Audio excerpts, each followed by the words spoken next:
Good afternoon, good morning, or good evening, free enterprise folk. Hello! I'm Muppets in Space here with the Wild Rose and Possum Orpheus in the booth with me. Possum, how you doing? I am doing great, Muppets. I am so excited to have you back in the booth, doing comms. Arguably one of the best voices in free enterprise and possibly around the world. So I'm excited to be able to listen to you and participate in your commentary. Goodness. Well, I must say I am excited to be doing comms with arguably the Clayton Kershaw of free enterprise, the man of numbers and uber cerebral mind of routing right here. Me being the Jose Canseco of free enterprise, who's had one or two good hits, but ostensibly not great. I think I could learn a lot from just your perspective on everything, as could we all. And also the Adamant Cup winner, is that correct? I don't know if we can confirm or deny that yet, but I have heard rumors. I've heard rumors. But I will say, if I'm going to be Kershaw and you're going to be Canseco, just keep those sylph orbs from bopping off your head going over the wall for a home run. I've felt one or two from time to time, so it's a familiar feeling. But who do we got here? We got Tybalt and Scythe Marshall racing here, and we must be strong and brave. Talk to me a little bit about this. What are we looking at? I mean, we don't have to be strong and brave. We just have to talk about our runners and the wonderful little girl Rydia on the screen who has to be strong and brave. She has to go through and go on her journey today to get all of these summon spots completed. Plus, the forge, because it's fun and you get a supersmith weapon. And are you familiar, Muppets, for you and everyone out there, with the supersmith stuff? I have been tertiarily familiar with it, but I would love a primer if you could give one. I absolutely could. Before we do that, though, y'all may have seen on screen, that's a Cid, that's a Dark Elf. We see an Odin, a Tiara, a Change Rod. Rydia getting the goods here. Tybalt says no to Cid. Scythe also says no to Cid. Oh my. No, you can do that! The disrespect. So that is part of the permajoin flag, where if you say yes, that person is with you forever. So our runners are going to be using their executive decision making to say, okay, let's either keep this person or let's not keep them. But the primer on the supersmith, when you forge here, you get a super duper weapon. In Rydia's case, it's a mist whip. It is basically like a dragon whip plus with a stardust rod stats on top of it. So Supersmith is really cool to go with the Sea Hero flag, where Rydia is the hero. I see we get a free bedward item on this one. Baron Key. That's interesting. Solo Rydia, level 1. What exactly are we looking at here? Like, what can you even do with a level 1 solo Rydia in this? Find some friends to help you become not a level 1 Rydia. Yeah, fair enough. We saw some Gaia gear. That's probably going to help her out a little bit here. I believe there was a dancing dagger in the opening package. Yes, the dancing dagger in the opening package, the tiara as well. Okay. Those are really going to help out because the tiara gives great defense, and that dancing dagger, when used as an item, is going to actually make Rydia viable. Put her in the back row, let her use that as an item. She may actually be able to solo the Antlion Cave. But we are going to get our runners shopping and looting here. Yeah, we'll see a power shirt, which is pretty cool, and a paladin armor, which is... Is that a crystal sword? It is. The power of S Wild. So anything can be in shops. You just have to be able to afford it. Yeah, that's true. I saw hourglasses for 60,000 gold a pop, one of my favorite items back in the day. Yeah, hourglasses.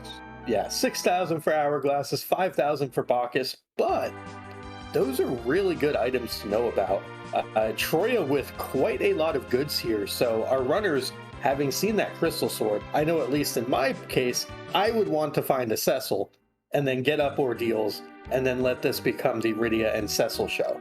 Absolutely. Yeah. Crystal Sword Cecil post haste pretty much solves for just about everything that we're looking at here. And having to only do these summon locations makes pretty much a quick seed out of everything if you got Crystal Sword Cecil and some Bacchus wines in tow.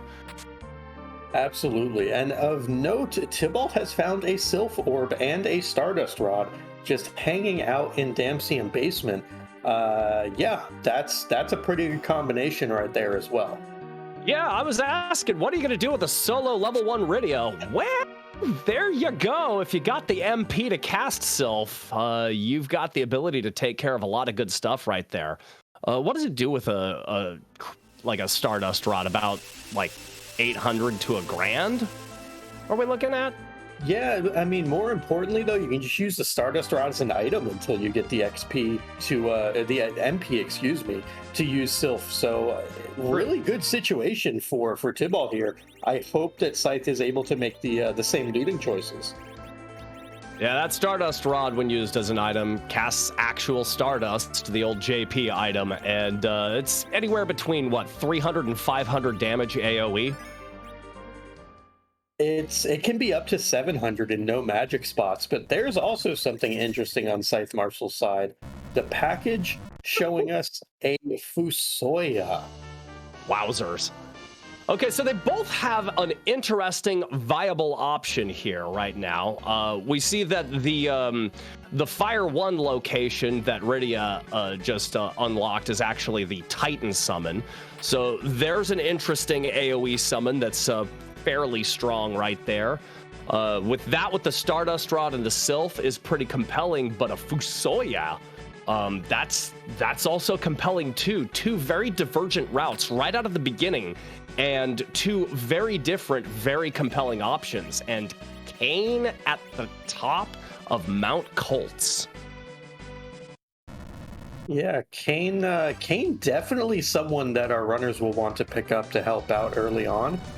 Kain will be able to use anything like an Ogre Axe, Poison Axe, any number of spears. Also is good Valvalis insurance, so this is quite an easy pickup, I think, for Tybalt here. While Scythe, of course, is going to pick up that Fusoya, no questions asked. Stardust Rod is cool on Rydia, but it's even better on Fusoya. Well, what we're looking at right here in Tybalt's stream is going right for the objectives and right for the characters that are easier and quicker to get. But maybe a long-term solution of Fusoya is actually going to net a time gain in Scythe's stream over there. But 4,300 experience gives Rydia a lot more to work with, hit point wise, durability wise. Yeah, she isn't at risk of a stiff breeze knocking her over now. It's going to be, at least a category 1 to knock her over now. Yeah, baseball hits off of my head and I'm fine. Baseball hits off of her head, dunzo. Yeah. And we do see some D-Lunars here over on Scythe Marshall's side for that package, which is a nice find. You can just use the Dancing Dagger as an item, and those D-Lunars will be no more. Now, on this flag set, do we have to increase Fusoya's spells and hit points per boss fight? That is a fantastic question, which I am sure we will find out shortly. I don't see any notation about Vanilla Fusoya, so I think that a lot of extra bosses are going to have to be taken, but I don't think that'll be a problem either, as our runners need to unlock quite a few different locations: the moon, the underground, Baron, etc. And Tybalt finds a white spear for his Kain in the middle of Antlion Cave in a juicy treasure chest. Yeah, and that's interesting because this is another item, another weapon when used as an item is incredible early on. The white spear going to be much better as a white magic cast than actually attacking. It'll do somewhere in the neighborhood of 600 to 900 damage used as an item. White spear. Yeah, white spear is another one that is just so good. And there's a pink tail, which could also be so good for our runners because the no adamants flag is not on. So adamant armors are available as soon as a hook is found. So, let me ask you. You see the pink tail, right? And if we get a fast track to actually getting the adamant armor on that, what does that actually go on in this setup? Do you put it on Rydia and go for, say, a really durable, really buffed out Titan caster on that? Or do you apply it to your Kayn and just go ham and hope for some good, solid Berserk? In Scythe's case, I would put it on Fusoya, no questions asked. In Tybalt's case, I would be looking more to pass the adamant armor around. One of the interesting things about adamant armors, of course, is the weakness that you get when you take it off of someone, but it's only elemental weakness, fire, ice, lightning. So I think it oftentimes gets overstated. Folks are like, oh, you can't move the adamant armor around. It's like, yes, you can. You just take more damage from things, and frankly, you want it on the person that's going to end fights the quickest. You don't care if people have a weakness and they die, per se, to like a Magus Sister's Fire too. So in Tybalt's case, pre-Fusoya, which he's getting now, you would swap it around. In Scythe's case, and soon to be Tybalt's case, it would just go straight on the Fusoya, because that is going to be your damage. Absolutely. And yeah, as Possum stated, we've got Tybalt doing the package check right there, looking at Fu and going, baby. Right now, it's hard to say who's in the lead. Scythe has done fewer of the things, but has an early Fu and is doing some other boss checks that Tybalt hasn't done. Tybalt's got a little bit of a time sink here as well, going through this cutscene and actually recruiting Fu. This is really just anybody's game right out of the gate here. I don't see any mistakes per se, and they might actually converge coming up here going forward. Yeah, I think it's also worth noting that not just with these two runners that we have on screen, but there's also 7 other additional folks running this race. So we do have a total of 9 running this one, 7 again off screen, 2 on screen. So we'll be keeping y'all up to date on everything going Tybalt and Scythe way, but there are some other folks running this as well. And oh, hey, Scythe Marshal, finding a random Leviathan orb hanging out in the Mist Cave, that is pretty convenient.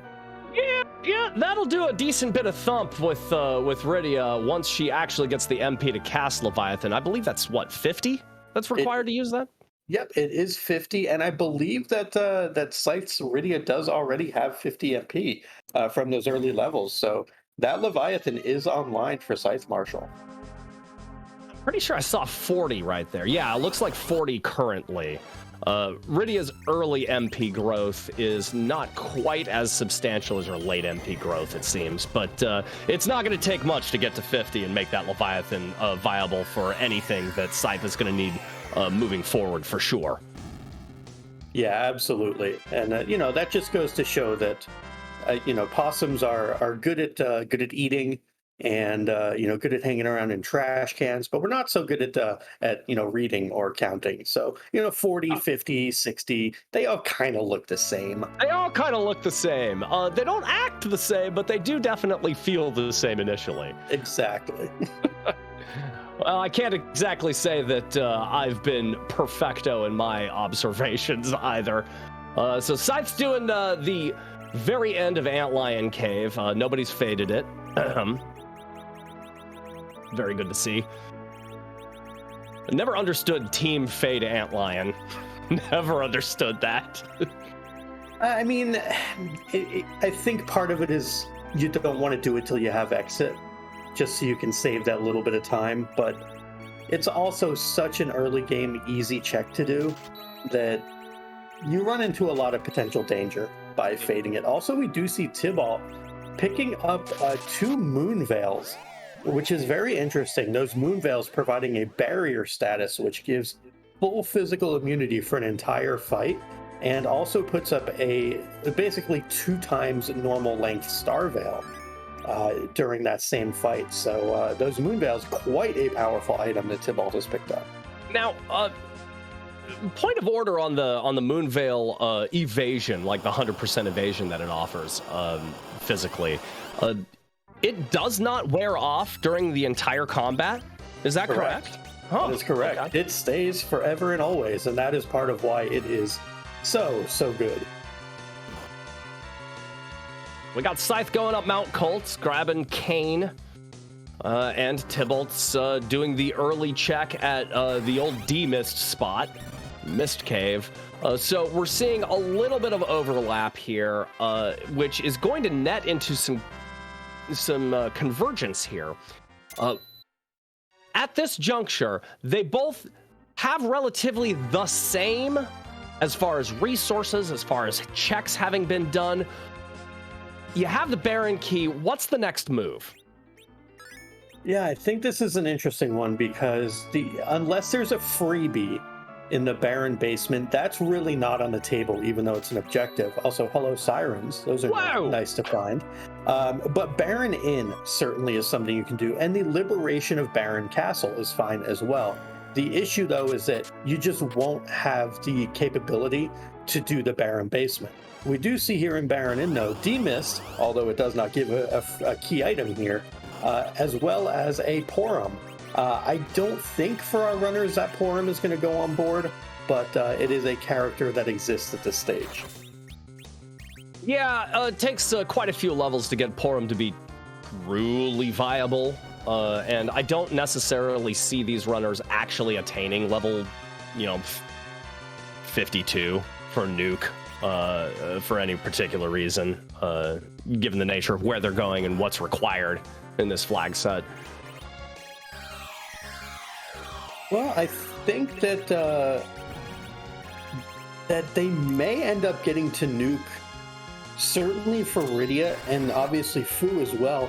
And part of that just is that Zeromus has to be defeated. So I think we are going to see a lot of leveling in this, actually. And just part of that is Z has to go. And yeah, this DKC here, a little bit ragged, but Fu's got the health to get through it. There is no fourth wave. It'll be 3 waves and a speech about justice. We got Star Rods for sale at Eblon Castle. Not Eblon Castle, at Fabul. The fabulous Fabul. The fabulous Fabul. So now we have more divergence right here. It looks like Tybalt's going to actually go to... Oh! Well... Maybe not all the way through Baron here. Oh, Tybalt. Wow. Took the Porum. I am a little surprised by that. That's a very early commitment to a Porum here, knowing that there's going to be other character checks out there. I wonder if this is just simply to get Berserk, to get that Kane going, since he now has the Magma Key. If he goes underground with that Magma Key, he'd be able to then go through, use one of those Sirens on a Dragon Egg, get Berserk, and proceed on. So I'm curious if that's a play for that. Yeah. I mean, given the Sirens and the presence of the Magma Key, I mean, you are stone cold able to lock up your party and get your levels pretty much immediately. I mean, you may have to top them off to, your end fight levels at some point, but ostensibly for what you have to do objective-wise, you can get there in a flash right now. But Tybalt's instead going up Mount Ordeals. Yeah, well, I mean, it makes sense. Ordeals is 3 bosses, and Fusoya likes bosses, so this definitely makes a lot of sense from Tybalt's perspective. You want to get that Fusoya more online, and Ordeals does exactly that. It'll take him from 1100 to 1400 health, and additionally, it will get him 9 extra spells, which could be Virus, Nuke, Quake, Weak, any of the really big, heavy damage-dealing spells. We just saw Scythe really considering those Sirens in that moment, going into Baron. Doing a little shopping, checking out what's for sale, checking out the wares, trying to figure out what the plan is. Probably going to see that D-Mist and go, go, go. Ooh. I don't think Tybalt saw the Heroine robes, though. Yeah, that Heroine robe is very nice, especially if the Forge is found relatively early, because that'll put a Mist Whip Rydia with a Heroine Robe on the table, and that's like a 90 attack power weapon. It's basically the same as like a Gungnir Spear, which is pretty dang good. Yeah, especially coming out of such a small frame. And speaking of small frames, we have 3 small imps hanging out on a mountain up here. Looks like we're going to get a Titan cast from Tybalt here. As long as this Rydia doesn't go down, I think his characters are just barely avoiding death. 6 health, 23 health, 31 health. I believe that's a hashtag calculated moment from why Tybalt. not? Why not? Just went all according to plan right there. All right, we got a speech for justice over in Scythe stream right now. Very end of Mount Ordeals for Tybalt. Wonder what Scythe's going to do in response to that magma key. I think it's interesting because in Scythe's position, he's already done Fabul. So he doesn't have the option of, single dipping Fabul like Tybalt does. So I think for Scythe, Ordeals also is going to make a lot of sense. But for Tybalt, I think fading Ordeals makes a lot of sense, until he gets everything taken care of. And here's one of the cool things with Sea Hero. This is going to be solo Rydia versus whatever is in here. So we best hope that Rydia is equipped to get through this. And we are also rewarded with a pass. I would consider that a passable reward. I saw a lot of reconfiguration before this charge into the room, and I was wondering what was going on, but that Stardust Rod is going to make this officer-soldier fight really trivial. Good night. Yeah, so what Tybalt was doing was making sure Rydia was in the back row, also making sure she was in the middle for any sort of accuracy bonuses. So it's just a really good sign of experience from Tybalt, knowing what's going to happen in this kind of Ordeals chamber that you would normally see Cecil go through in the vanilla game. Right, Scythe has exited Baron and is going right into the underground, is fading Ordeals altogether, and is hitting the underground immediately. Yeah, which also makes perfect sense. There's a lot of shopping to do down there, a lot of looting. It can leverage some of those sirens. So lots of different things. Can also set up the Sheila 1 freebie check and the Feymarch freebie check. And most importantly, you can peek and see what you have to prep for.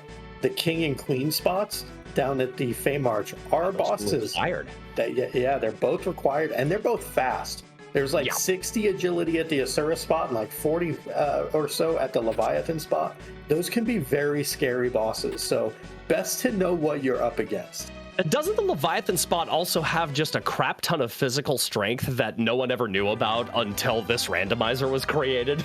Sure does. It is tied for the most physical strength, in fact, in the game with the CPU spot, because sure, why would CPU, which never uses physical attack, why would that have maximum strength? And then also the Cave Bahamut, because again, all of these things that have no physical attack in the vanilla game have all of the physical attack. Adamant armors for sale inside stream. Yeah, I mean, that's really cool, but they cost 500,000. But it's hilarious. Well, and realistically, if you find enough loot, you could sell out for one of them. You have enough as far as physical attack goes with a cane and a white spear. You have enough of a reason to get one with a Fusoya. I don't see why you don't go back there for an extra one at some point. Yeah, I think at some point is the key thing. I don't think you want to orphan all of your checks and just say, let me go loot 197 boxes to afford an adamant armor. Loot while you're doing your checks and make your progression and come back and buy that. I think that's perfectly reasonable. I also think it's reasonable for Scythe to be doing eggs here, get some XP on his characters, and also for Tybalt to be going after this Baron, because we know that this is ultimately required because the basement spot, that Odin spot, does need to be completed. So Tybalt's doing a lot of like overworld clear right now, and Scythe is sort of doing a little bit more kind of a reconnaissance route, if you will. Because as you said, you can take a look at King Queen down in the Feymarch, and you know, you can get your levels with these eggs. There's Virus, which is pretty important. In fact, that might have been Scythe's ultimate goal right here, is getting Virus on Rydia. Yeah, I mean, Virus is a heck of a spell, and when you have the means to cast it, which we certainly do, it certainly makes sense. Virus is a great spell, Nuke's a great spell, Quake's a great spell, so our runners are both set up very well at the moment.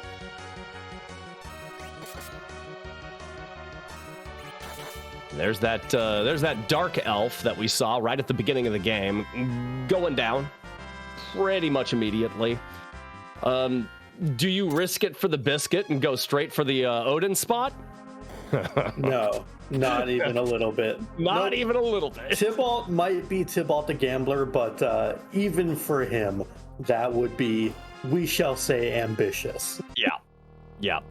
Why do that when you've got, what, 3,500 hit points to chew through in a vanilla way? Yeah, Alchemy, you forgot to hit the button there. The whole point of this is to randomize it. So I'm just going to have to ask that next time you more carefully find the button and push it instead of doing what I do, which is like nibble on it a little, because when you do that, it doesn't fully randomize. So just a pro tip for everyone out there. Actually push the button. I just got a mental image of that, and that's just delightful. I did the button thing, right? It's open to interpretation. You have to make the nom noise. Nom, nom, nom, nom, nom. Yeah, thank you. Thank you so much for that. I do want to point something out here for Tybalt's side. Tybalt has now, by taking that Yang, committed to his party. Yep. 5 characters. This is it. This is it. This is very interesting to me for a couple reasons. One is, we know where crystal swords are. Yep. 2 is, you know, because of the flags, that Cecil is guaranteed somewhere. So I think it's very interesting that we're fully committing to a party here, unless I missaw this, which is completely possible. But if he's committing to that Yang, Cecil is not on the table. Okay, I must have missed the cursor going over to it. I did too, actually. I totally did too. I definitely thought he took that Yang. So I'm glad he didn't, because that leaves him open to a whole lot more party variety instead of being 100% committed to those 5. So I think that's good. That's heads up. You kind of want to hold out for a Cecil. There's no dupes. Maybe a Palom as well if you just want to go pure reflect strats. That is a flavor of Mylon in the basement, and we've already seen Mylon Z, I believe, up on Mount Hobbs, and so that has to be Mylon and friends. And it's pretty unfortunate there at this particular point in levels. It looks like Tybalt's making the call to go down to the underground. I believe Tybalt has sirens right now as well, so there's a little bit of grinding to be done. And to the point about Yang, it would be interesting as far as like just beelining and ignoring everything and leveling right now if you wanted to commit to this, because Yang is so useless until about 35 to 38 and then starts actually doing damage, but then by the time he hits level 50 starts doing real significant damage. You could conceivably commit to a Yang and just ignore everything else and work with a Berserk Yang, but ultimately with a Crystal Sword Cecil seemingly in play at this juncture, I would probably hold out for a Cecil as well. Yeah, the other thing worth noting is once our runners get to 10 key items, they can get double XP as well. So you can just use the sirens then if you want to catch Yang up. In the entirety of the underworld, there's maybe 100,000 XP floating around, maybe a little more than that. So that's, with 10 key items, a total of 2 sirens. we know where they are. They're relatively inexpensive. So I think that you can absolutely commit to Yang later, to your point, get him to a level 30, 35, 40, 50, whatever you want to get to. But I don't realistically see it as being like super necessary to do so now. I do think on Scythe's side, though, there's an interesting thing that we could see here. That Mylon and friends, you could Leviathan with Rydia and then just start nuking with Fu. Yeah. This is actually a boss that is doable if you have your MP full. So I'm intrigued to see if Scythe goes and takes this on, or if this is a situation where he also passes, just like Tybalt did. Well, I see a ribbon and a Zeus gauntlet on that cane right now, with a white spear. I don't necessarily like. There's not really a holy weakness to this particular version of Mylon, is there? There is not. No holy weakness. It's not undead. The ghasts are undead, but they're also just kind of Quake and Leviathan bait. So, like, the biggest fear here is the lits, and then after the ghasts are gone, the punches. So for Scythe, the only realistic concern here would be if Mylon somehow gets off multiple punches on Fusoya, but I think this should be pretty free for Scythe, to be completely honest. Maybe opting for, I like this line, 2 direct nukes to Mylon before using the Leviathan. Scythe is also living a bit in fear of exactly that situation where Mylon could punch. So going to wait to do the AoE until it kills Mylon and the gas at the same time. So I really like that approach. Yeah, I really dig that approach too. Those punches, especially in this particular spot, hurt bad. Yeah. Yeah, and bingo. Perfectly set up, perfectly executed. And this is one of the things, right, where Scythe has been playing a more careful game, a more calculated game, and that was a very good example of it. Super unfortunate for Tybalt here. That's another Fusoya in Dwarf. You might think, oh, why is that unfortunate? Well, there's no dupes. Yeah. Also, Vanilla Golbez, so not even a need to use a Star Veil here. The magic is paltry. This is just one nuke and go. You can save your Star Veils. You don't have to worry about nothing. Nice, easy spot for Golbez, honestly. So Scythe's done with the Odin fight, which puts Scythe just a tick ahead of Tybalt, I would say, right now. At the 30-minute mark. Because you don't have to go back up for anything except for the ability to go to the moon, frankly. Yeah, and it's a great job of leveraging the power from Scythe. That you know you have Nuke, you know you have Quake, Leviathan, etc. Why not just go for it? It's a situation where a Nuke gets you through a lot of things in this particular video game. It's an incredibly powerful spell. I know that in the most recent tournament, the Adamant Cup, was addicted to Nuke, and it was fantastic. Even coming out of Fusoya's magic power, which ends up being relatively lower at that high of a level as compared to the others, he's still doing 5,000 to 7,000 damage per hit with it. Yeah, and that's the thing is, it doesn't matter who's casting Nuke. Nuke is just so strong as a base spell that early on, it's going to wipe out the overworld and most of the underworld. Nuke is your best party member. It's just attached to an old man right now. What's your party comprised of? Nuke. Yes. What? Don't you have characters? Nope, just Nuke. Oh, I see that the warp glitch is on. That's interesting. The spoon, little less interesting right now. Yeah, the spoon, though, if an Edward is found, and let's say no Cecil is found, you could conceivably go the route. Well, there's an Earth Crystal. That is something I would personally be loving to chase right now. But if an Edward is found and a Cecil's not, a spoon plus that adamant armor you referenced, if you buy an adamant armor, stick it on a spoon word, that's as good as at least an Excal Cecil. Yeah. Well, Tybalt did exit out of there, and I think Tybalt was considering a journey to the top, and maybe that actually is what Tybalt is setting up here. Going after the free piece in the Feymarch, maybe gather a little reconnaissance, as it were, hope for a pan as part of this particular check, and then go right to the Sleeping Young and the Sylph Cave. Yeah, that's also certainly true. Can go set all of that up. But I do wonder in Tybalt's case, where he's going to route. Oh, hey, a legend sword. That's also required. So our runners are a darkness crystal and an adamant rock away from go mode. So rapidly approaching that kind of critical mass of what do you do and how do you start preparing. We're kind of moving from the early game very quickly through the mid game and getting close to the late game already, if we're not already there, because of how much power we have and how close we are. It'd be interesting to see where our runners go.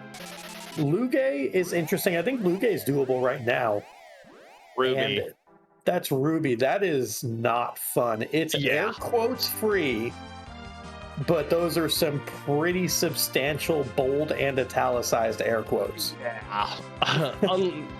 I mean, that wouldn't be 4 Fiends, would it, as well?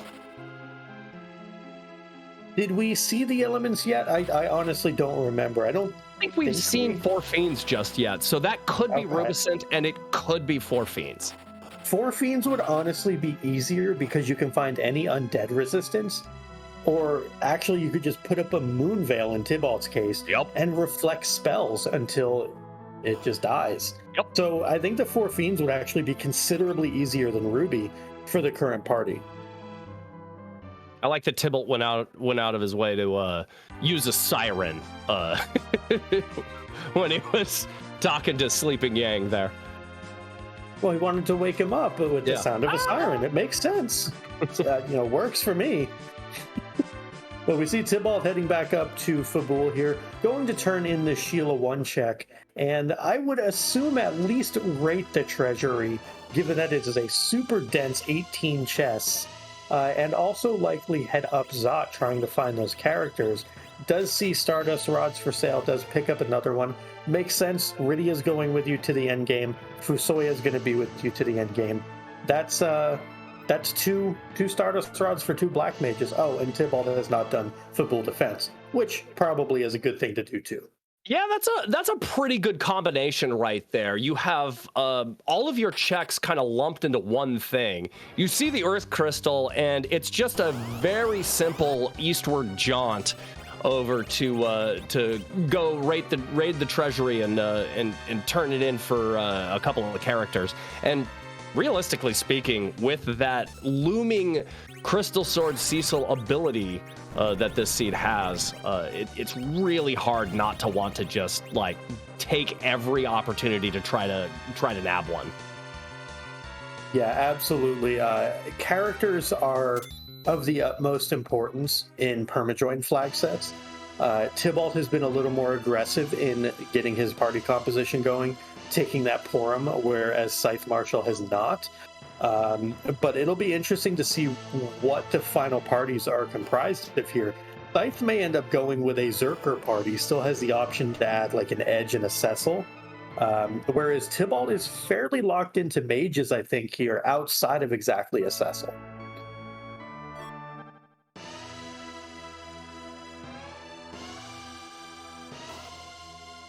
All right, and looks like a tower key from Tybalt there, from Sheila 1, for Tybalt. That does put him at 9 key items already, and close. I would expect that tower key to be done fairly soon. That tower key likely will get him to 10 key items, and at that point he'd be able to get double XP on his grind with the Sirens, but looks like Tybalt is going to head on up this Tower of Zot, if nothing else, for the treasury. And I see some comments in chat about a Blarg orb. Did I miss a Bahamut summon? Yeah, Scythe grabbed the Bahamut summon found in the dwarf town. Tomra. That's pretty life good. Potions. Very nice. That was a neat little circle that Tybalt just made. Love it. Love to see it. Victory circle. A Soma drop is very interesting for sure. Soma drop is great for food. And having to do the inventory shuffle, what I once lovingly referred to as the Dusty Shuffle, because I kept getting on Dusty Griff's case a long time ago about always having to do this. Oh, a lot of good stuff in there for Edge. Yep. Love to see it. Love to see it. The two Mazamunes. That was Edge out of 10 in that treasury. Maybe there'll be an Edge up here on Zot. And if there is, I wonder if Tybalt would commit to Edge instead of Cecil. Well, those Mazamunes sell for a lot of gold, and there's enough high tier I'm not using it stuff in Tybalt's inventory to where you could sell up for a crystal sword. So if it's a choice between an Edge and a Cecil, I think there's no choice. But if it's a choice between an Edge and Garbo, maybe you do make the commitment after all. And then there is a tertiary option. What if that Garbo happens to be a bard? You have a spoon. That's true. Then you sell out for an adamant armor because you got yourself a spoony spoon. Yep. And there is that Bahamut summon being taught on Scythe's side. So Tybalt making his way up Zot, Scythe going through and getting a couple more levels, I believe. Going to do a Siren or two more, make sure that Bahamut is OP, and Rydia is able to do great things with it. But I am very interested to see who these characters up on Zot are and who this boss is going to be as well. While our runners are going through this, that is just a Leviathan, though. Easy peasy. That's not going to pose much of a problem. Yeah, there's Scythe doing the grind right now, grinding out eggs with a jumping cane. I think this is just right. I think you've got to at this current juncture just to get yourself at least up to Berserk with Lynette, I guess. Yeah, and I mean, worth noting now that our runners both have the same party. So committing, again, it's a little interesting to me that with the Earth Crystal now on Scythe's side, committing to that Porum with the Earth Crystal in tow, I may have expected Scythe to head on up Zot before making that decision. So I'm interested in asking both runners about the decision to take Porum into the party. The Fu and the Cane are, easy breezy free. That makes total sense. But the Porum, I'm interested to find out the reasoning from both runners. Well, right now you've got Fu, Rydia, Porum, which looks to be the building blocks of Reflect strats on Zeromus. If you find Palom, does Palom override? Oh, well. The other question I was going to ask was, what do you do about anchoring? I just may have found my answer. You don't, because it's Sihira. Rydia is the that's anchor. Right. That's true. I forgot about Hero Flag. Yeah, so that's the thing is, Reflect strats are also inherently a little dangerous, but there's that Palom, and this is interesting. Tybalt is, again, nearing 10 key items. As much as Crystal Sword Cecil is great, Palom would nuke, Rydia would nuke, Fusoya would nuke, and Porum with white. I would probably commit to that and just start eating eggs. And it looks like I think Tybalt's doing that. Here it comes. Everybody eat your proteins. It's omelet time. Yeah, I think on Tybalt's side that it's a very compelling argument to do it. Also, hello Odin and goodbye Odin. Worth noting, this Tower of Zot has both Leviathan and Odin, which are two of the required spots in the seed. So I just think that's kind of a fun Tower of Zot. Scythe going to do the free checks and going to do a little bit of reconnaissance, I believe. And the Kamikaze purchase is strange. Well, the Kamikaze purchase allows you to crumble skip a couple different things. The Tower of Zot, the second spot you can crumble skip, Ordeals back attack you can crumble skip. So I wonder if that's a purchase to try to help out with maybe a little bit of time efficiency there, or for swag in the Z fight, you can always kill with a kamikaze and skip the crumble for funsies. If you're really, really good with mathematics, then sure. Yes, if you count. There was a time when I was good enough to actually make those counts, but I'm going to say, Possum, that time is long past. Many a baseball hath hit this head. And that is why I stay indoors. It's all of those raining baseballs. So I see Scythe considering right now, and I think Scythe is going for it, which I love to see that. In Scythe's position, you have played it very carefully. You have played it very safely. You have seen moderate to very good rewards. You're not feeling entirely set, but you're feeling pretty okay. This is potential to put the underground completely behind you, and maybe even you find a darkness crystal out of one of these rewards, and you are in the moolah. Yeah, I think this is very interesting. For Scythe, Luge, you know, that Asura spot is not going to be difficult. It's fast, but you know, it's whatever, right? Like, it's not going to do a lot of damage.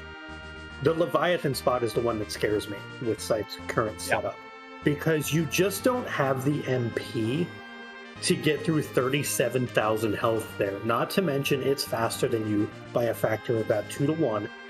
And even if it's elements, I don't know that Scythe has the moon veils that Tybalt does.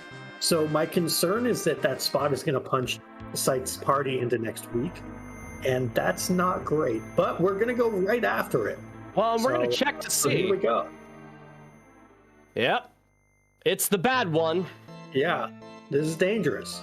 The glares are going to kill. The punches are going to kill 1 at a time and then 2 at a time. It alternates. This is, I mean, it's doable, but this is the quintessential can I versus should I play. Yes, you probably can.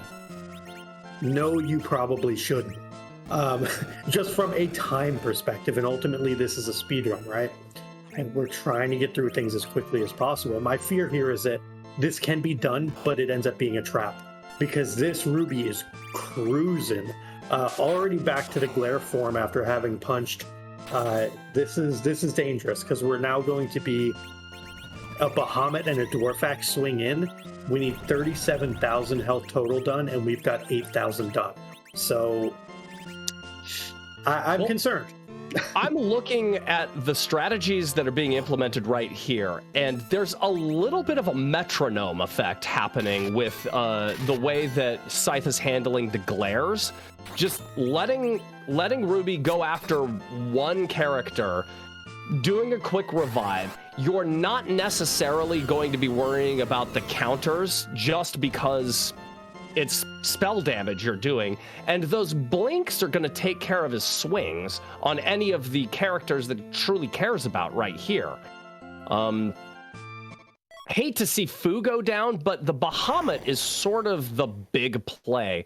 I don't hate this, to be honest. It's not comfy, but it's not horrible.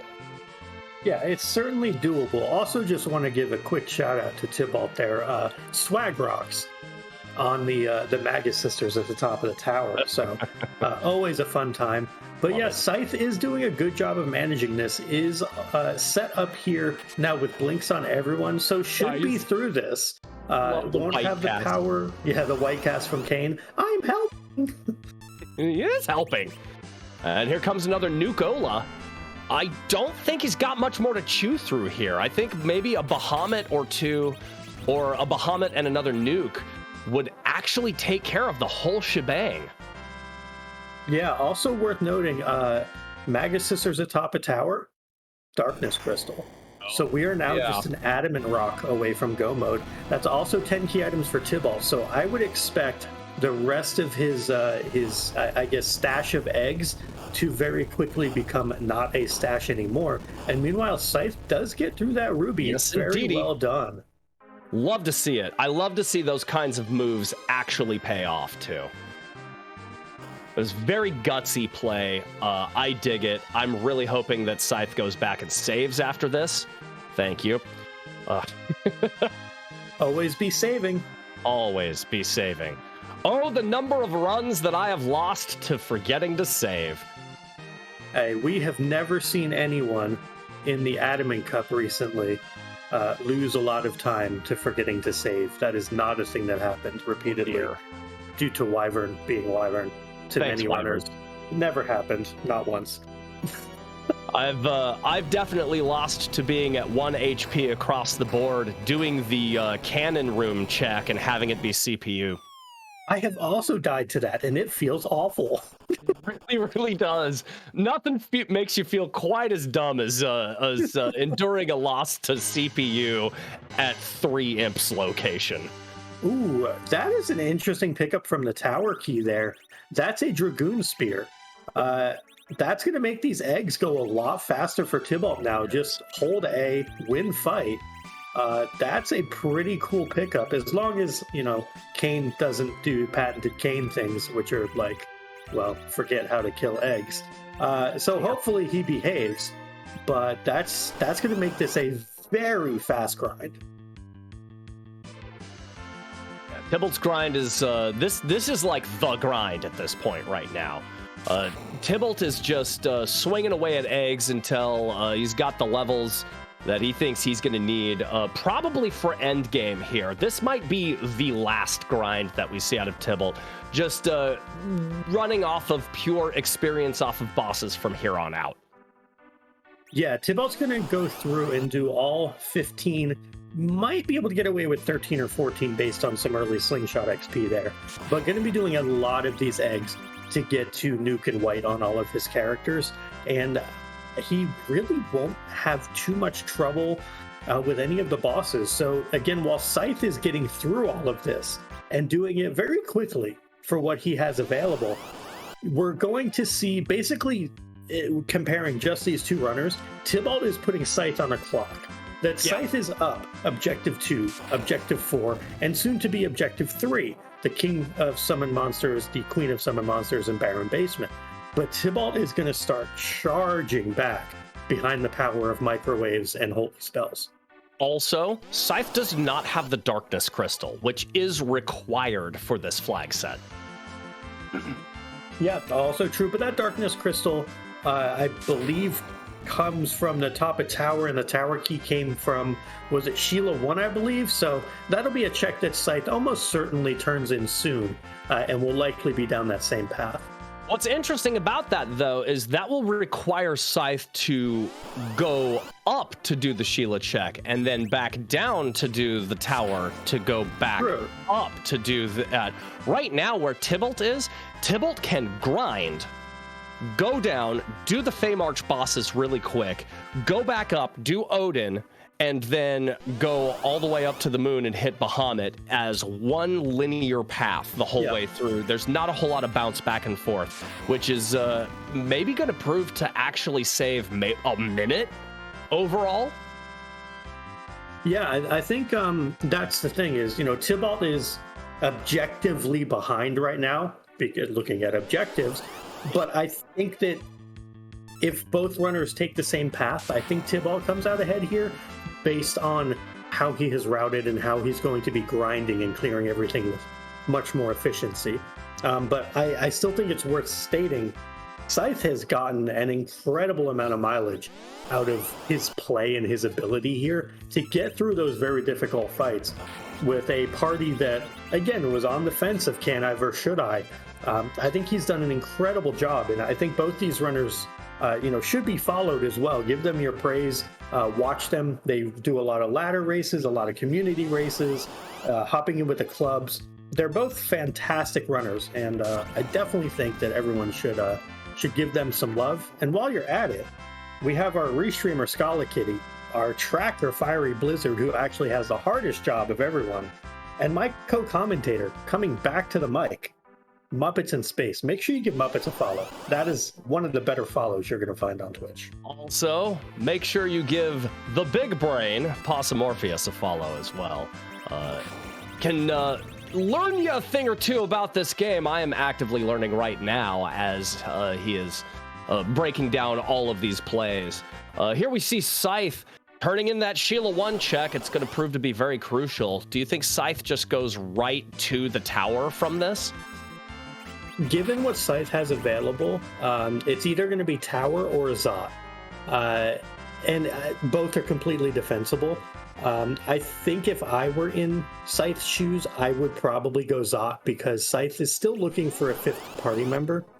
While the tower does give you more key items, I don't think that you really want to go through the rest of the game with this party.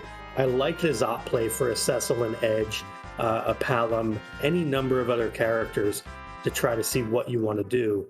But we'll see where Scythe goes here, taking a moment to think, but does look like he's settling on Zot. Yeah, no, I love seeing those moments where there's just that hesitation of, okay, what do I do? And so many runners resist doing that. They think they always have to be in motion, but just taking 5 seconds to assess your options, assess the situation, and make a more cogent decision can sometimes save you minutes on a seed.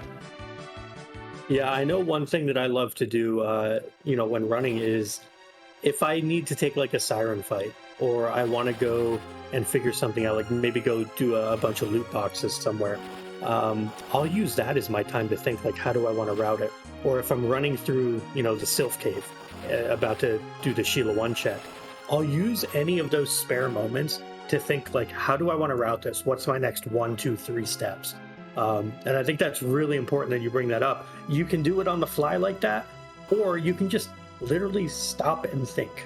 And sometimes you need to go a little slower, or what is it? Slow down to speed up. I forget the saying. Yeah, but, slow down to speed up. Yeah, sometimes you got to take a step back. And here we see Tybalt selling out, and selling out big time. What's Tybalt's ultimate goal here? Is it apples? There's no way. Yeah, I didn't think so. I think that was preventative maintenance for the inventory boss. Yeah, that's fair. That's fair. It also puts you moderately in the lead as far as having, a lot of gold in your inventory so that when you do invariably encounter something that you want to get, say, 5 or 10 of that's really expensive, you can just do it. Like adamant armors? Like adamant armors. Boy, I would love 5 or 10 of those, but I believe Tybalt can afford 1/2 of one right now. Yeah. And that's the thing, right? Is we kind of talked about this before, that like adamant armors are super cool. And it's awesome that they're in shops. But we just saw Tybalt sell the better part of his inventory. He's halfway there to buying one. Like, it's neat. They're cool. I don't think we're going to see either runner end up purchasing one. I just don't think they're going to come across enough cash to do so.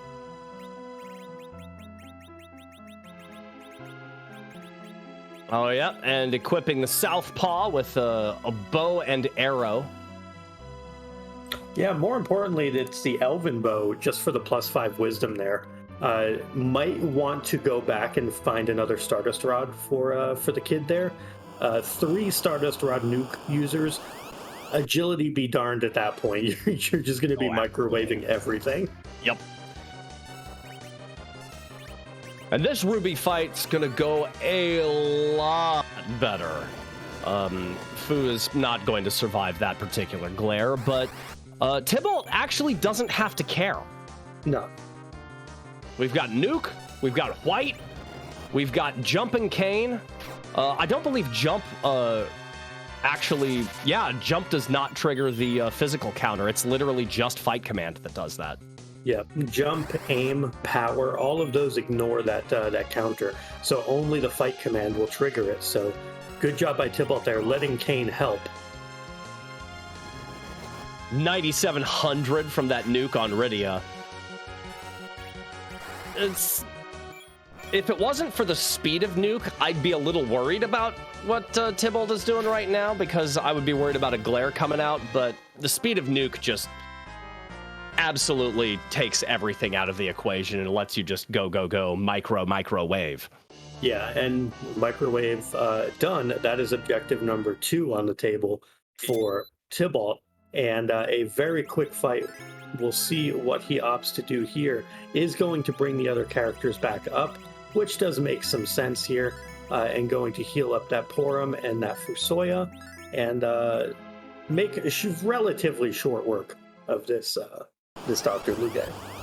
And now that we've talked about slowing down to speed up, there's a little bit about the way Tybalt has routed everything here to where it's been mostly set up before knocking the pins down right here. It's been a lot of investment in looking to see where everything is, making sure that the party setup is what he's looking for. All of the information gathering, getting up to 10 key items to make a more efficient grind, getting yourself to the point hit points wise as well as levels wise where you need to be. And now it's just straight out execution. That is yet another example of slowing down to speed up, because we're going to see Tybalt absolutely stomp through all of these fights. Yeah, I mean, the only thing that could realistically cause a problem at this point would be like a CPU hanging out at maybe Cave Bahamut. And it's not so much that it would be a problem, it would just be super annoying. That's kind of the only thing left that would really be an issue. I guess Ogopogo could be a little bit of an issue. Wyvern theoretically could cause problems because it's Witchburn, so any spell or enemy ability in the game is on the table with the exception of Big Bang, Meteor, and Zantetsuken. But it's very few and far between. This party just has so much power. And there's an extra Stardust Rod, so no longer needing to buy one. You can just go right there and equip it.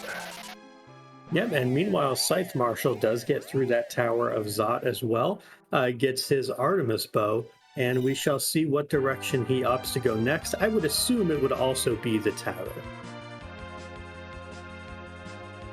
Definitely took Palom as well, yep. So we have the exact same setup for both runners right here. Yeah, and it makes sense because you're in a situation where the party members presented to you basically give you these 5 plus Sid. And Sid is slow and he doesn't have power overwhelming. And our runners correctly realizing early on that the C buy flag was not on, which means if you send a character to the Tower of Wishes, they are not allowed to come back. They're basically gone forever. But with C buy off, you can go recruit them again. So it makes sense to send everyone, over to the Tower of Wishes, let them hang out, and really construct a party that you want. In this case, again, the seed kind of determines this is going to be your party whether you want it or not. The only thing I can see any runner doing, contrary to that, is maybe if you found the Darkness Crystal a little bit earlier, going up and doing that check at the Crystal Palace. Yeah, that would absolutely make a lot of sense, because then if it is an Edge or a Cecil, you're probably taking them in place of maybe the Porum, maybe the Palom. One of those two would be replaced. Certainly a Cecil changes the game plan entirely, but it makes a lot of sense in this case to go with the party they have. But yeah, if a different Zerker especially would have been on the table, that would have been a big pickup for someone who got Darkness early. And speaking of, Scythe will get Darkness Crystal after completing this top of Tower Magus Sisters fight, and Tybalt about to catch up objective-wise, going to be done with Baron Castle Basement very soon. I wonder if Scythe is just going to blow right by the cannon. Oh, I don't know. Because in Scythe's case, that could still be an Adamant Rock. That's true. And yeah, the Adamant Rock still being required, while mathematically it's a terminal key item, and it is one of only 2 terminal key items left, the Sand Ruby and the Adamant Rock. Mathematically, it should be on the moon, but that's a heck of a risk to take. It's a pretty big risk. Like that would be very, very gambly, and Scythe has not played this seed gambly at all. True. Tybalt done with the Barren Castle basement throne, now has very few options except to go to the moon. I don't see any other checks that Tybalt can make. Yeah, Tybalt has exhausted everything on the blue planet, so we'll have to go moonward at this point. Whereas Scythe Marshal, I believe, has this super cannon room, Mount Ordeals, and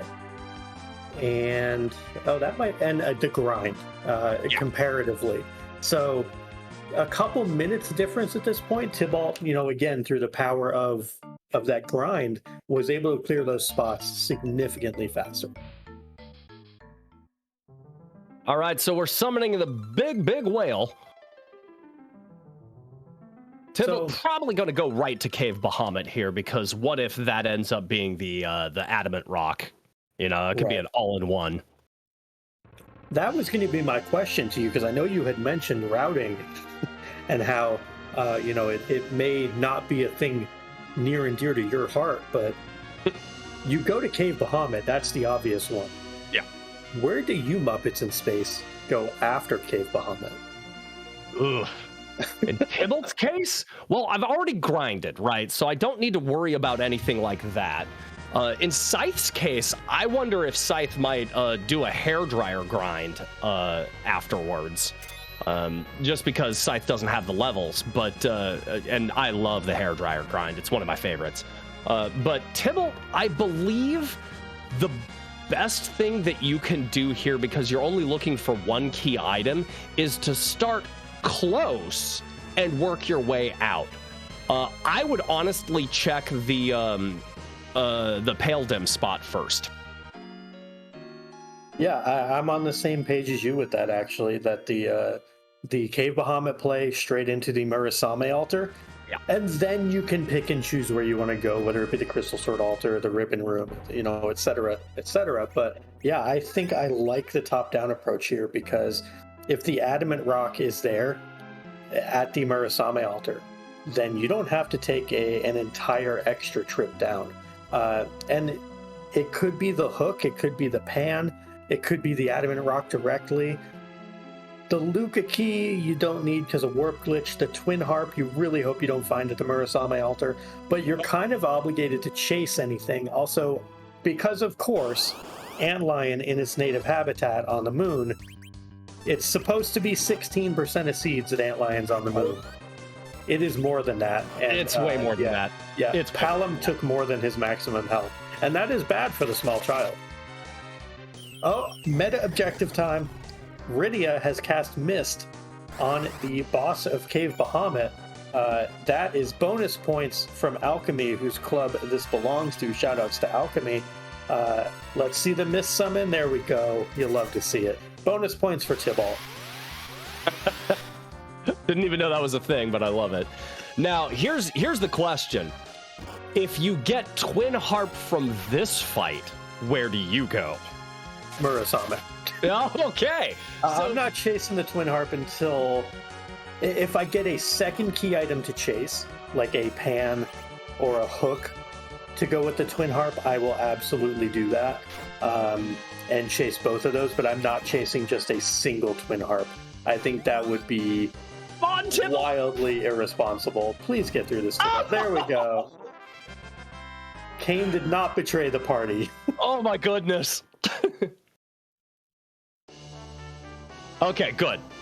So, Dead End, coming out of that particular spot. If there was a Twin Harp, one of the things that I've seen people do that was mind-blowing to me, as far as as far as routing and play, take the blue whale and land it in front of the Crystal Castle, and then save. Then launch back to the blue planet, do that check. If it's a dud, reset, and you're back in front of the Crystal Castle. Yep, big ol' save scum. You got 4 save slots, use them all. Absolutely. Set up an entire wild network of save scums. Do whatever you have to do to keep those good locations saved. Save scumming is an art, and it is beautiful when it works. You ready to see your Cecil right here? I know I am. That would be both hilarious and a shame at the same time. Oh, you know it's coming. It probably is. It is just a lunar bard.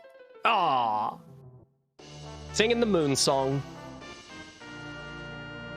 Although that being said, if you were going to use Berserk strats, that could be an interesting play too. Absolutely. Spoonword is incredibly strong. But this is... so going back to Season 1 of Hero's Journey, which I played a lot of. Love the club, love Sea Hero. Had fun getting my butt kicked by Wylam repeatedly last season. This is... Okay, first of all, Tybalt not doing Murasame, which is interesting to me, but we'll get back to that. So much of Season 1 of Hero's Journey turned into find a Cecil, find a Crystal Sword. For so many of the different characters, it kind of became a meme, well, other than Alchemy breaking things, or forgetting that C maybe has more than 5 characters. But so much of Season 1 turned into Crystal Sword, Cecil, go Burr. And it's nice to see the start of Season 2 not have that right away. So Tybalt looks to be doing a classic setup right here, going all the way to the save point just before the 2 altars, because you've got 2 checks right there and a third one just a couple of screen transitions away in the actual Crystal Walk on the way to Zeromus. Yeah, and it looks like Tybalt is making the odds play here. So the odds play, of course, is the bottom of the moon has the densest key item quantity anywhere on the moon, saying that I am willing to risk this walk down the lunar subterrane so that I can find that adamant rock. Whereas maybe more conventional wisdom would be to do the Murasame altar because it can save you that walk. So Tybalt finds a Mom Bomb, which is another gross fight up here, to be completely that's disgusting. But we also see Scythe Marshal is doing some gold dragons up here in Value Cave. I think Scythe saw that antlion, got a little bit spooked, and may have said something to the effect of, I would like my levels now, please. Yeah. Well, here I think that we're going to have an explode skip. There's just so much damage via nuke that is doable on Tybalt's side. I think that we're going to get over the minimum required here pretty fast. I don't think we're going to have to fight the 6 little guys. Yeah, and it's worth noting as well that this is an interesting spot for Mom Bomb because it has 42,000 health, but at like 2/3 of the health, it actually switches over to the explode phase and then gets 10,000 extra. So it actually has fractionally less health here than a normal boss. It's a really weird interaction with Mom Bomb at high HP locations. Oh, hi, it's a twin harp. That's a key item that exists. It's on the moon that you are now obligated to chase if you don't find the adamant rock. Have fun! Yuck. That's tough. And here's the thing. What if the adamant is at the Murasame altar and you have found yourself going to chase everything? Or you are going back and clearing out lunar subterrane before getting there? Yuck. I mean, that's rando gonna rando. Yeah, it is. That's the thing is, you know, there's a couple of major coin flips in Free Enterprise. One is the lunar coin flip. Do you go to the moon? Do you not? Scythe Marshal, for example, did go to the moon, has continued to fade Ordeals. But there's that secondary lunar coin flip. Do you go to the bottom of the moon or do you stay on the top? And those are always going to exist and they're always going to be difficult. They're very tough decisions to make. Even with the math and the calculus to it, it can be hard to pull the trigger one way or the other on it. Tybalt making short work of that Paladin though, while Scythe Marshal is going through these gold dragons. There's a crystal sword, which is cute, but we ain't seen no Paladin yet. Interesting. Did he save before that second fight, or did he go right to the White Spear altar? That's a good question. I'm not actually sure. We'll have to find out from our tracker Fiery Blizzard on that. but it looks like Tybalt just said, nah, I'm good. Let's carry on to the Masamune altar, where we find the elements fight, which is, by the way, extraordinarily dangerous here. Yeah. The Fire 2s and Fire 3s and the glare from the second form, not only will they deal damage, they will flat out kill you. Yep. This has the highest magic in the game, so you best have all those nukes queued up and ready to fire right away.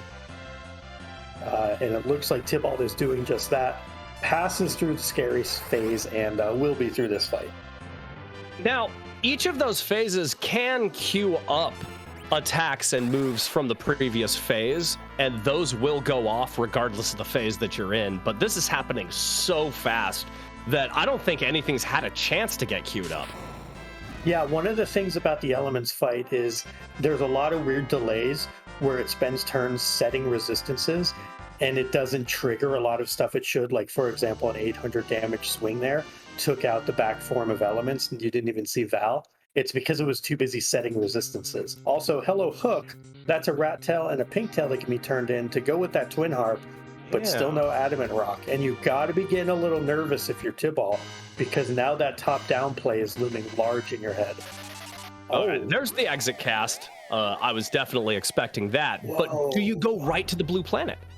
Well, this is interesting. I mean, yes, but didn't leave a save at the bottom of the moon and just saved over, I believe, his save that was there. So the Crystal Sword altar is completely orphaned now by Tybalt, which means that if he wants to go back to that Crystal Sword altar, previously he could have reset and gone back pre-hook. Because if the rat tail and the pink tail are nothing, you just reset and carry on. Absolutely. But now that Crystal Sword is done. He cannot touch that without another full walk down the lunar subterranean.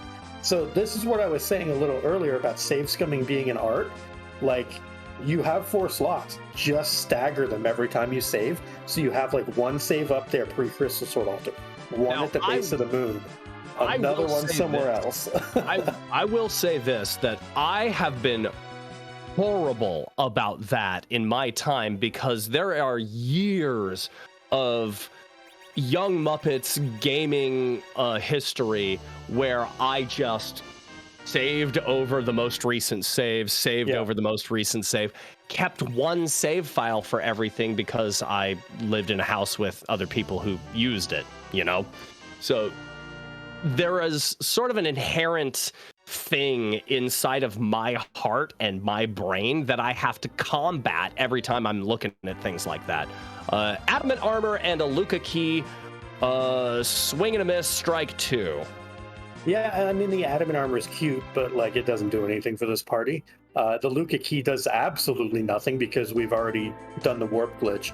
So this means that the Twin Harp, the Murasame altar, and the Crystal Sword altar, those are the only 3 checks that we have left to lead to either a pan, which would lead to Adamant, or to the rock directly. So we'll see where Scythe Marshal goes. Maybe Scythe will go top down and give us that information on that Murasame spot, while Tybalt is being the runner of the people. I think that music is best served after the seed, when everyone can listen to it. But Tybalt is deciding that he's going to do it within the seed. Curious to hear it. I haven't heard hardly any of the newer songs that got seeded into this randomizer, so I'll be very interested to hear what exactly comes up. Yeah, absolutely. It looks like I thought Scythe had finished this Antlion fight, but looks like maybe there was a reset there. So it looks like we are going to get Antlion version 2 on Scythe's side. And it looks like we have, on Tybalt's side, going to sit through this Dark Elf phase 1 and wait for it to attack him, and then wonder, where are my kamikazes? Why didn't I try to stone cast my party?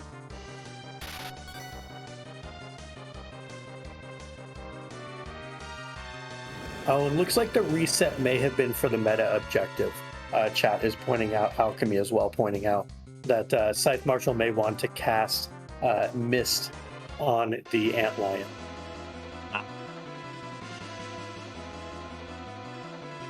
All right, I'm going to shut up, and we're going to listen to some music. Enjoy, y'all.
Sorry about that.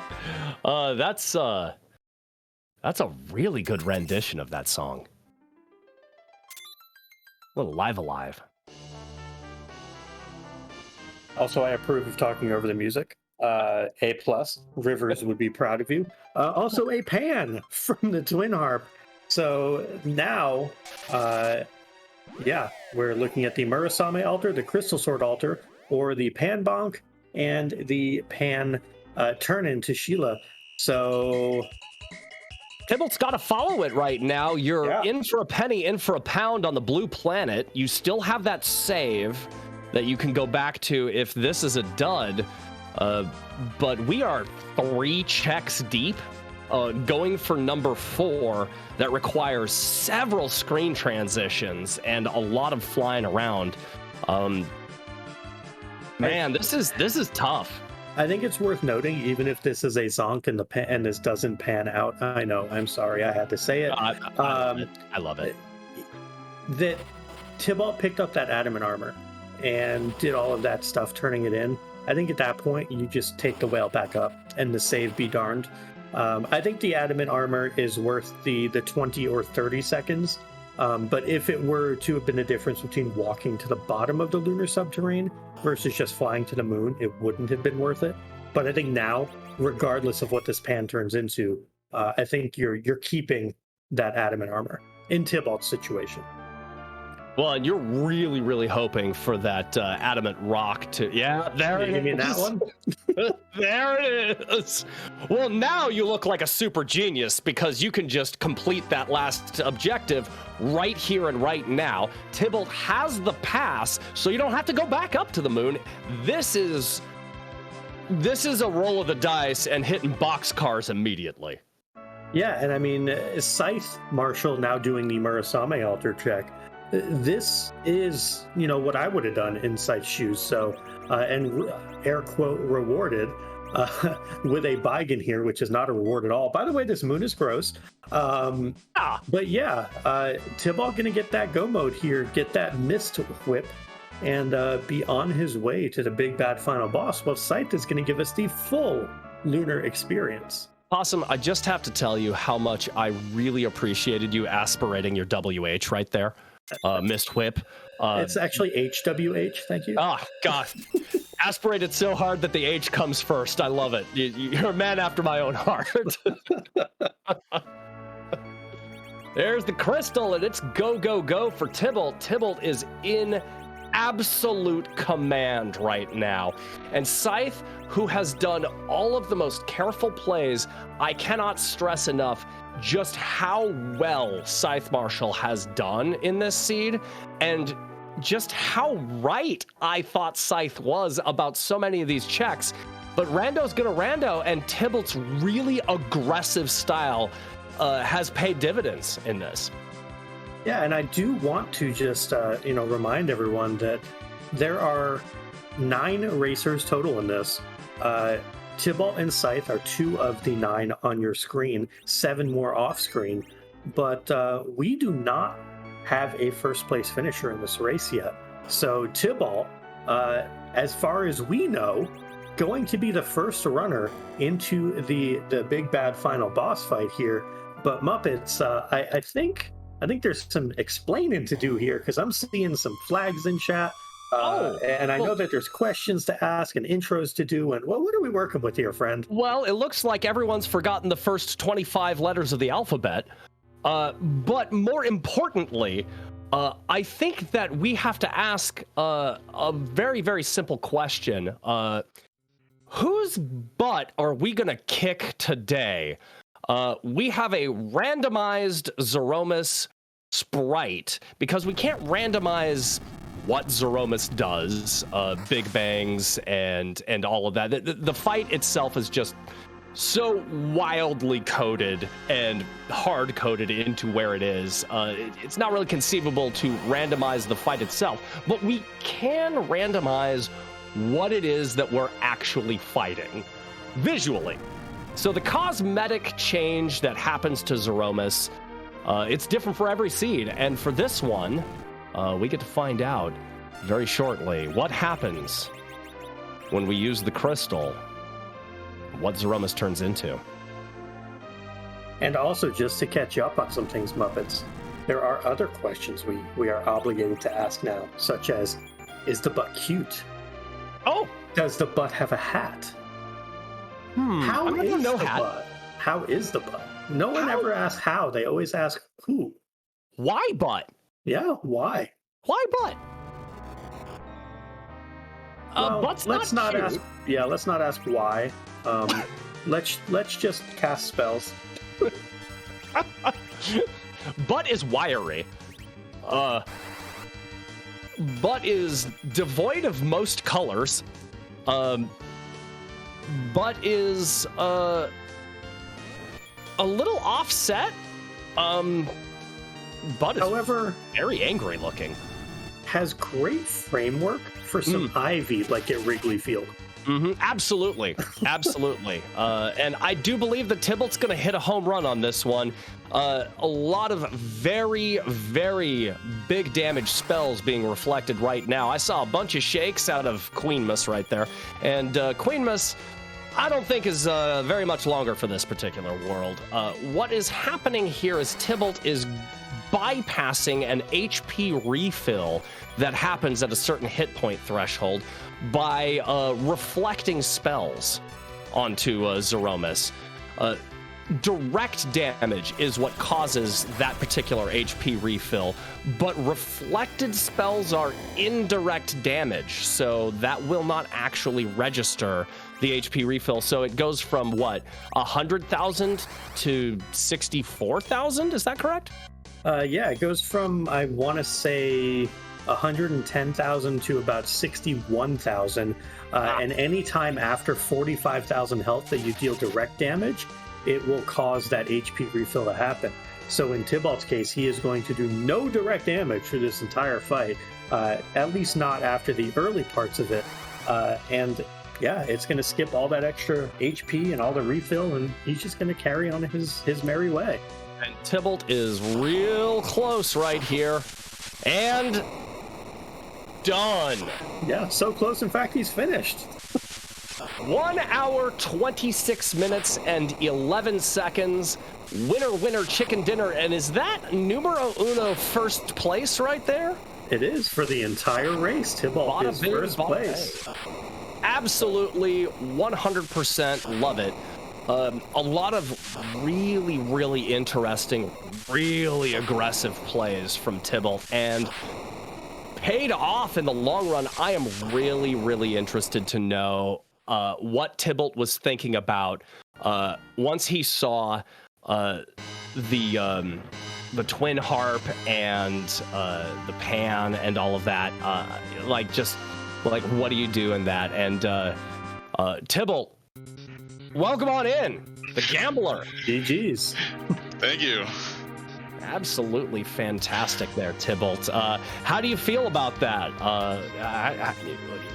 Talk to us about initial reactions here. Well, initial reactions, like, when you start off with the second character of Sid, and I'm like, Sid's slow. Like, I don't want to take the Sid. I'll pick them up if I need to. Just give me other character options. I got the package. Maybe there's a better character there. I've got Hobbs, which will stick in my party right away. I'll be fine. I'll be fine. Well, and looking if I was. I want to actually kind of fast forward right up to the end. We saw a lot of bob and weave between yourself and Scythe on stream, where you were crossing paths left and right, looking at some divergence and then coming back to convergence and stuff. But you are in the lunar subterrane, and you go with the classic D-lunars to White Spear altar, and you see the Twin Harp. What are you thinking? When I got the Twin Harp, now when I was going to the moon, I'm thinking, okay, if I get Adamant Hook, I'll go. If I've got Adamant Pan, I'll go. Twin Harp, I got Luca Key out there, which is a dead check because I warp glitched. So it's like, do I? And then I got the Hook, and I'm like, okay, that's 2K main checks. I've got 2 moon checks. I gotta gamble with this crew out here. Like, there's really good racers in here. I gotta take a gamble. There it is right there. You're living up to the name, Tybalt the Gambler, right there. So it's just a pure gamble play in that case, because you did have the option of just clearing lunar subterrane while you were still there. But this was just a pure gamble play. I love it. And then, once you see the pan come out, you're in for a penny, in for a pound at that point, right? Yep. It's like I got the Adamant, which I really need for my Z fight, because I need correct party order. I need Foo to be fast enough to be in the center. Right. So, let's talk about party for a second. You saw Crystal Swords for sale. You know Cecil was going to be somewhere available. Could be locked into Giant or whatever. But you see all of these baby mages coming out. You only hesitated on taking anyone or dismissing anyone at Yang, and you dismissed Yang. You were just taking party members left and right. Did you have reflect strats in mind at the time, like right out of the gun? Not out of the gun. When Foo showed up, I'm like, okay, I got 2 nukes. I'm probably gonna end up going reflect strats. Crystal Swords are expensive. Do I want to loot enough to be able to afford those? Not particularly, and I can't always bank on Crystal Sword Cecil. So when I'm doing the 4 party members, I'm like, give me a Porum, give me a Rosa, give me a Palom. I'll take any one of the 3. Prefer Palom. Well, you found yourself a Porum too, which at the time you didn't have a dedicated white mage. So that, to me, made the most sense when you had your 3-party line. You got Kane, Rydia, and Foo. You don't really have a dedicated healer except for Foo, but Foo is like a 3/4 healer at that case. So taking a Porum in there makes sense. And if you're set up at that point, aren't you just looking for another mage at that point to complete the reflect strats? Exactly. That's exactly what it was. It was like any white mage. I've got 2 nukes. I've got a white. Give me the completion of either a nuke or a white. And talk about all the Stardust rods, the key item checks. All of the key item checks were absolutely raining Stardust rods all over the place. It was incredible. I think you found 5. Right? Well, absolutely well run. I loved the aggression in the seed. You really attacked a lot of this seed, and there was a good mixture of reaction and planning as associated with a lot of your checks, and the biggest of the gambles paid off, and it was great to see it all the way through. So very well done on that, sir. Very well done. Thank you. Yeah. Possum? Yes. GG Tybalt. Thank you. I wanted to say very well done on the meta objective as well. being able to use that miss summon on the antlion, which is a scary fight in and of itself, but taking the time to do that, I know Alchemy is very proud of you.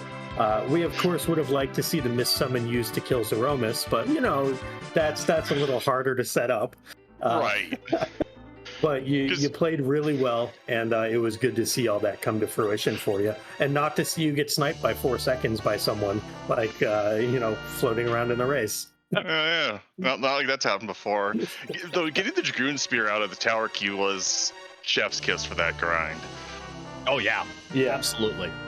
We called that out. It was like, this makes this a whole day grind. That's going to be so good for you, and just make things quite a bit quicker, which is all you can really ever ask for. I did want to ask. I know that you had made that gamble with leaving the moon when you did. But as far as like save scumming and setting all that up, like I noticed that when you left the lunar subterrane, you basically were committing to fully orphan the Crystal Sword spot. Like didn't leave a save down there at all.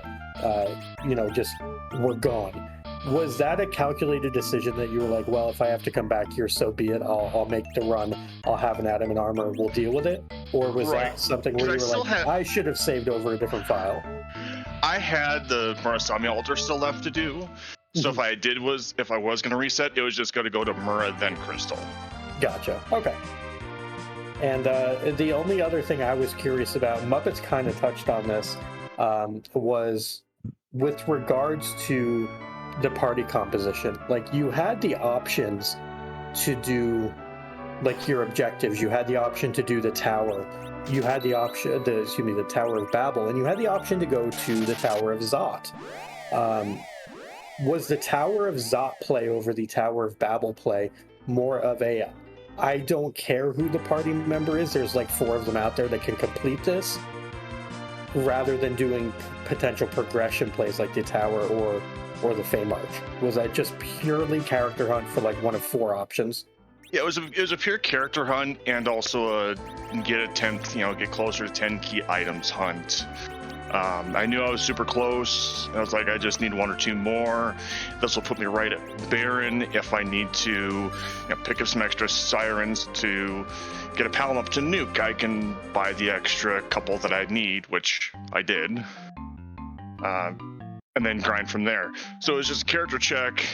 Granted, it was just an arty bow out of Zot, but completing the party going, okay, I've got my party set. Now I just need to get that 10th key item to finish the grind. Then I can go and do Feymarch, because Feymarch bosses aren't fun. Same with Odin Spot, when you don't have that much HP in your party.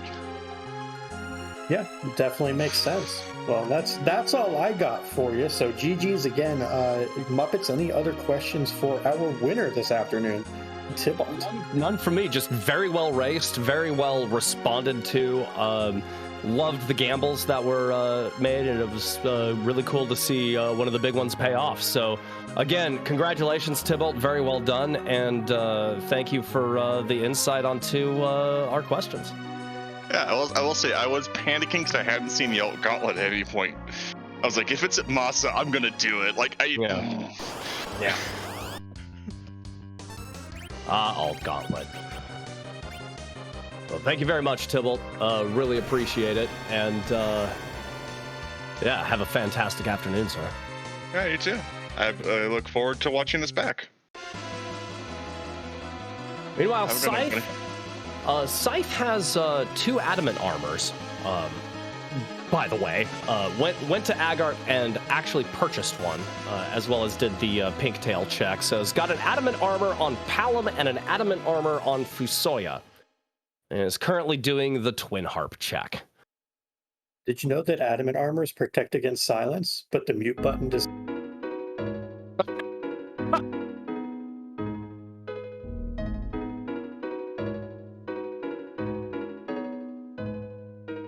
No one heard from Possum Orpheus ever again.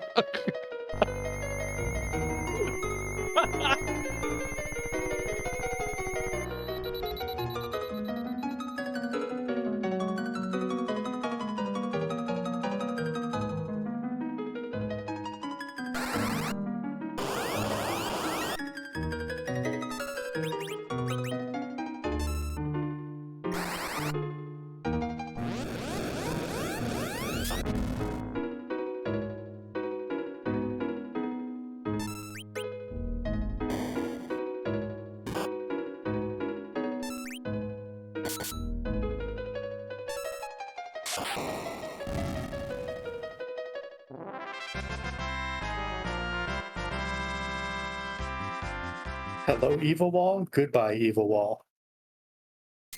I'm so Scythe afraid. Marshal. Can I talk again? You can talk again. Okay, thank you.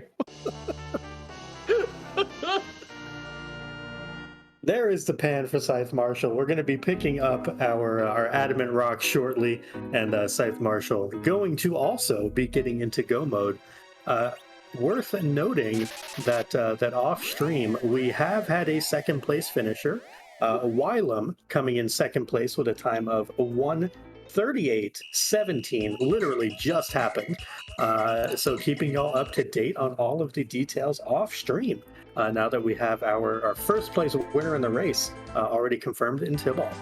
My goodness, Tybalt finished 12 minutes ahead of second place. That's a wide margin. Tybalt did good. Yeah, yeah. Well, and one of the biggest gambles paid off too.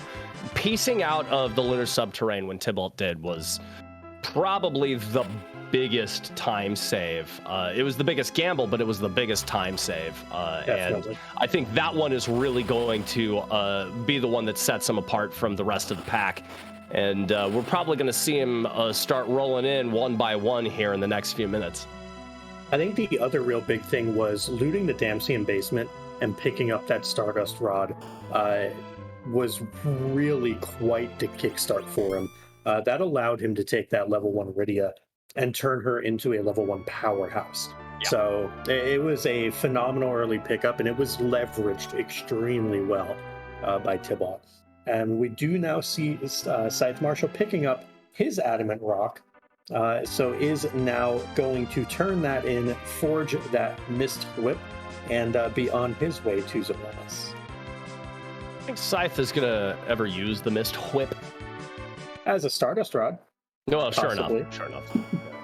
As a stat stick. Gotta love the stat sticks. To beat something to death, probably not, but certainly as a stat stick.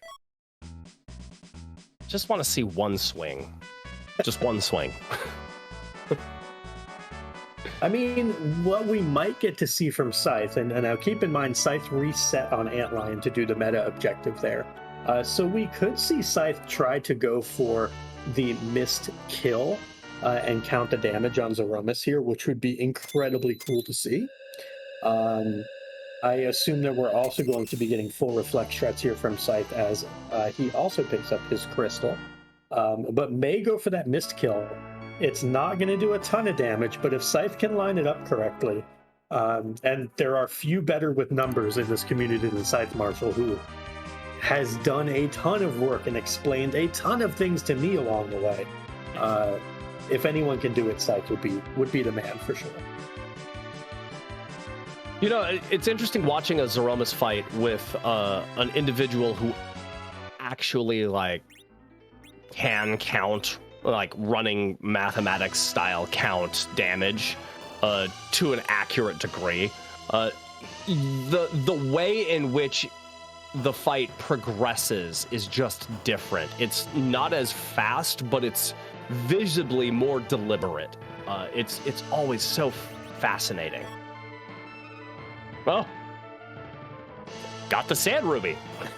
Yeah, so Scythe now knows, by virtue of doing literally everything else in the game, that the pass is on Ordeals. So I don't think we're going to see Scythe Marshal go do Ordeals, especially knowing that there is an Alt Gauntlet still out there somewhere. I think we're going to see Scythe Marshal walk the Lunar Subterrane and head on down that way, the more intended route through the game, rather than going through and doing Ordeals for the pass. And I would agree with this play. There's a couple of bosses out there still that can really slow you down, so take the sure thing. What's the time on the walk exactly? Is it like a minute 45? The most efficient walk? Well, factoring in that you also have to fly up there, sit through cutscenes, it's more like 2.5 minutes, maybe just shy of 3. So it's quite a long walk, but if you get a back attack gauntlet, for example, that's 3 minutes. Right. So, it's very defensible to just head on up here from Scythe Marshal's perspective. Absolutely. I mean, well, let's just time it. Scythe started his flight to the moon at 1:42:10. I see how it is now. You're going to make me count to numbers more than 5, and I don't have that many fingers on a hand. You got toes. You got toes, Possum. Yeah, but that only goes up to 9.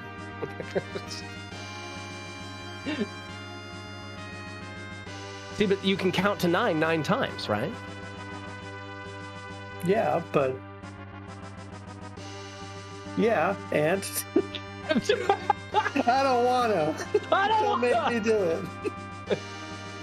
Just want to gnaw on this tire. Tires. Gnaw on this button. Nibble. Nibble. No, that's right. That's right. My apologies. Yeah, we saved the gnawing for the internet. Oh, maybe that explains why it's so bad. Huh, I should stop gnawing on the cable. Potato internet joke. Nice. Oh, if only you knew Muppets. Well, I mean, I've witnessed a couple of them for sure. So we're looking at 43, 44. So we're coming up on 2 minutes right now. I'm not going to count the menuing here. You'd have to menu anyway. Right. So we'll resume the count after a minute 50, I think. And worth noting there that we got a ninja hat swap onto Rydia there. That is to put her at or as close to 28 agility without going under as possible. 28 agility being a fantastic break point for the Zeromus fight, makes things a lot smoother than, let's say, having 26 agility. So very heads up by Scythe there, reducing the damage output a little bit from the Tiara, but increasing the agility potency of the party. So very well done there too. And messing with a little party order right there, just because of the inherent turn order that is generated from that. I forget what the actual values are, but your party order actually has a significant amount to do with who goes first. Agility is not the only thing, but agility does play a factor into it as well. I just forget what the multipliers are and how agility is factored into that and all. Yeah, I mean, more or less, you're looking to have it go in kind of an inside out fashion, where your person in slot 1, which is the middle, is typically who you want to be the fastest. Rydia being the anchor, it doesn't really matter where she is in the party order per se, because everything is just predicated off of her agility, kind of like vanilla agility Cecil in a sense. So you would want then like a Kane in the middle, and then like a Palom with an adamant armor in slot 2, which would be the top slot. And you just kind of want it to go fastest to slowest. It just makes your party order more reliable that way. I think there's an adamant armor on this Fusoya though for Scythe as well, so might actually have a faster Fu than a Kane here. But no, Kane going first means that we're going to probably have to parry around a couple times, because I think Scythe wanted someone else launching the crystal so that Kane could put up the Starvel, and then everyone else could just start reflecting. So I think the turn order got thrown off a little bit there, unfortunately. Yeah, the parry around, that's going to burn a few seconds, but it does make sense what Scythe is doing. I've definitely been in that situation myself. Kane just too fast, especially at the top. Yeah, and I mean, that's one of the things with Kane, is that his agility growth, he is faster than a Palom or a Fusoya with adamant armors on. Yeah. Like, he's a speedy one, that Kane. He's in a hurry to betray you. He's not going to betray us this time. It's going to look at a mess of wires. Say it's time to get nuked. Oh, they're angels?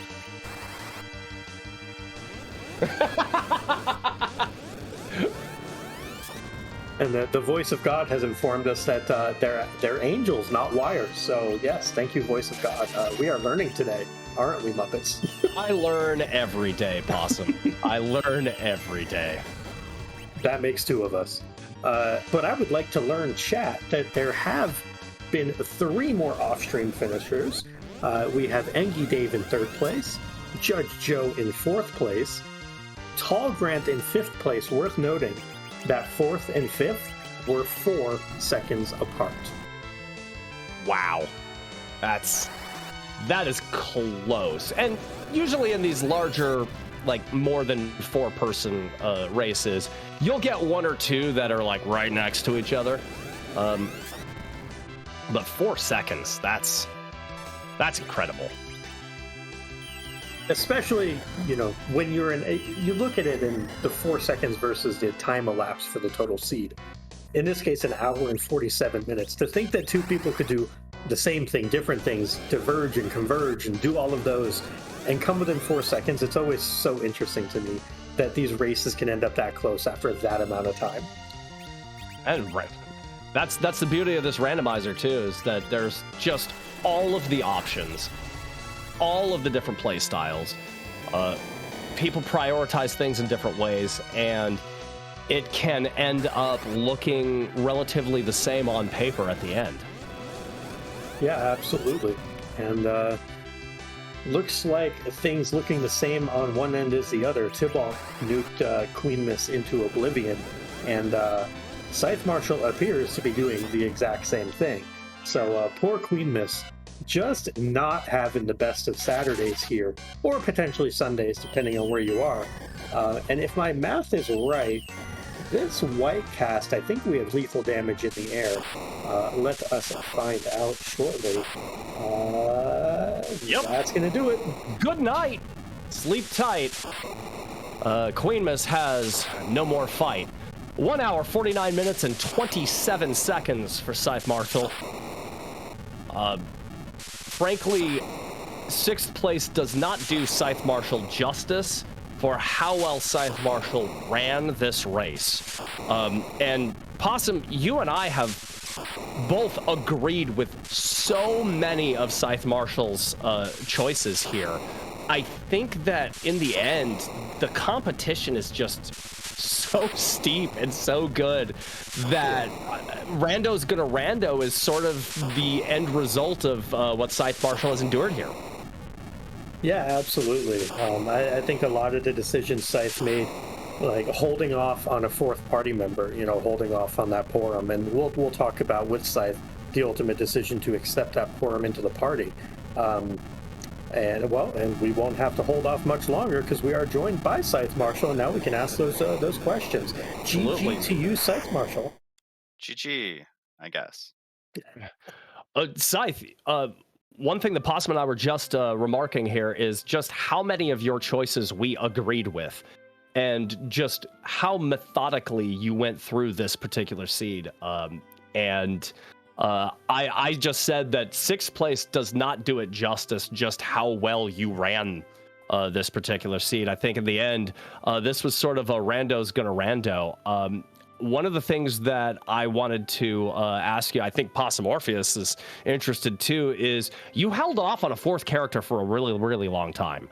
And when you finally took that 4th character, it was inevitably the Palom of yore.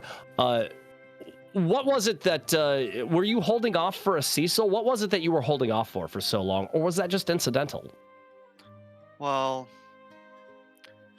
so I rolled with Rydia, Fu, Kane for a while because I figured that was reasonable. And then I saw the Porum at Baron Inn, and I said, there's my White Mage. I just picked up a Heroine Robe Silent Staff. Great White Mage gear. Heroine Robe seems kind of counterproductive to that, but, it means she's tanky, right? So, right. But I didn't take her immediately because I thought maybe I would just get Rosa instead. And Rosa is the preferred White Mage, of course. Especially when you have Fu who can cast Exit. So I probably should have taken the Porum, but then I was like, well, I'm going to take...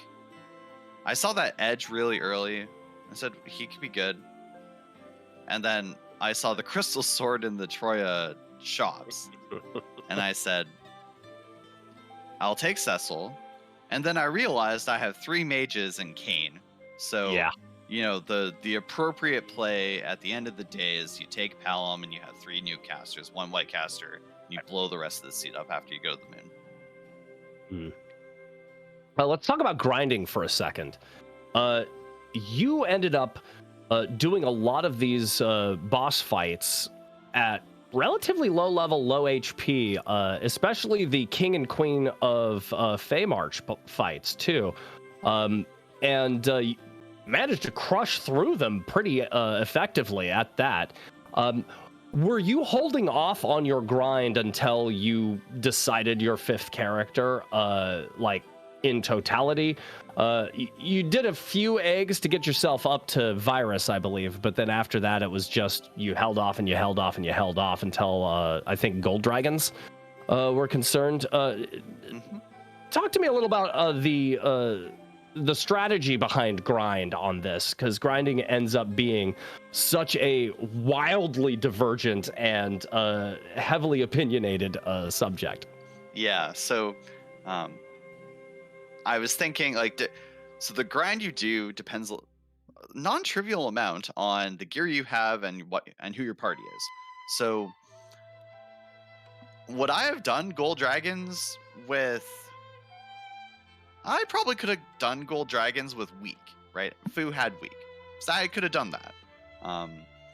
But I really didn't want to...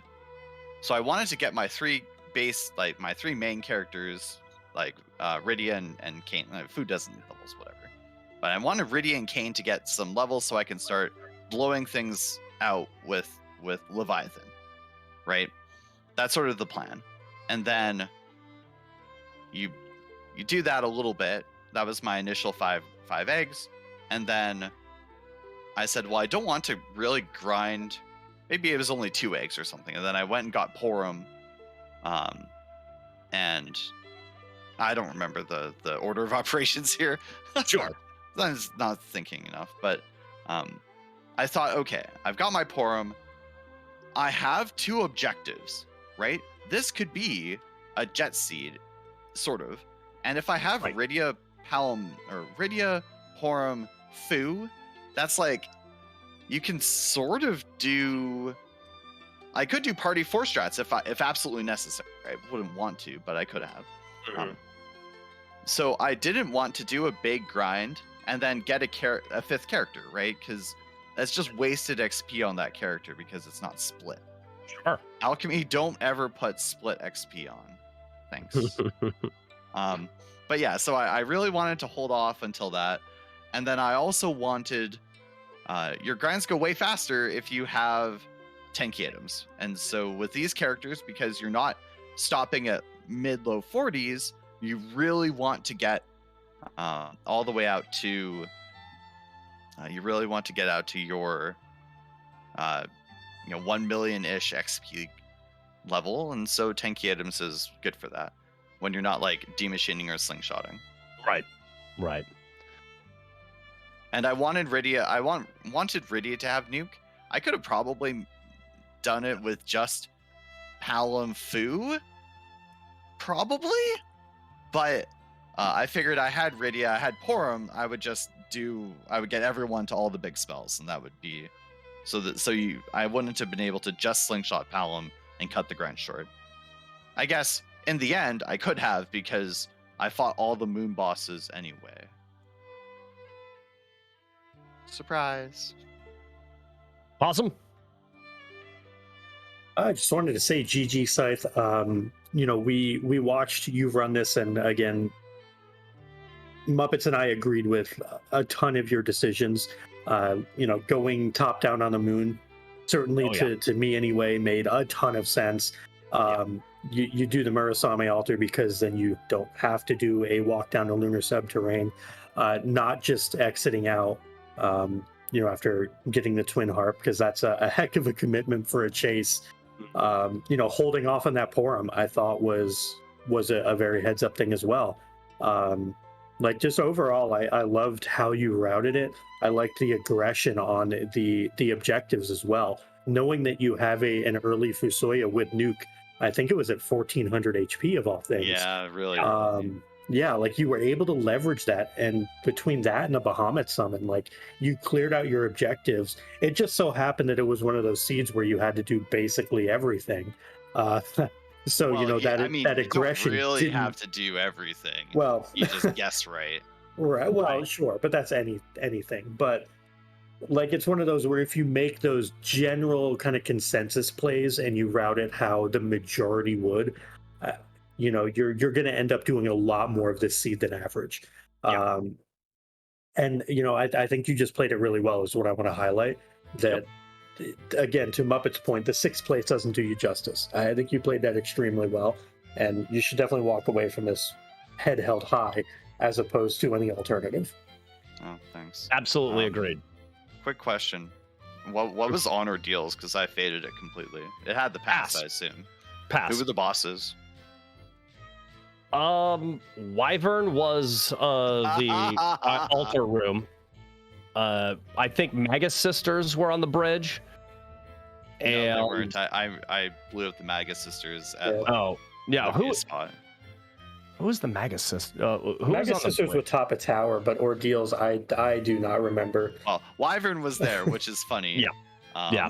But That's a good meme. the back attack spot was fairly trivial as well, so it ended up being fairly fast regardless. But yeah, Wyvern at the end was kind of a moment. That's a but good meme. yeah, Blark yeah. against Actually, what would you do there? I guess you just Starveil. Hmm. Oh no, it's Witchburn. Huh. Yeah, I don't know. Whatever. It was probably boring. Anyway, cool. Oh yeah. Sorry about forgetting to do the meta objective the first time. Oh, I didn't even know about that. No, now you do. Now I do. Now I do. Yeah, you that- do. Every hero's journey has a meta objective. Sometimes they're mandatory. This one was optional. So yeah.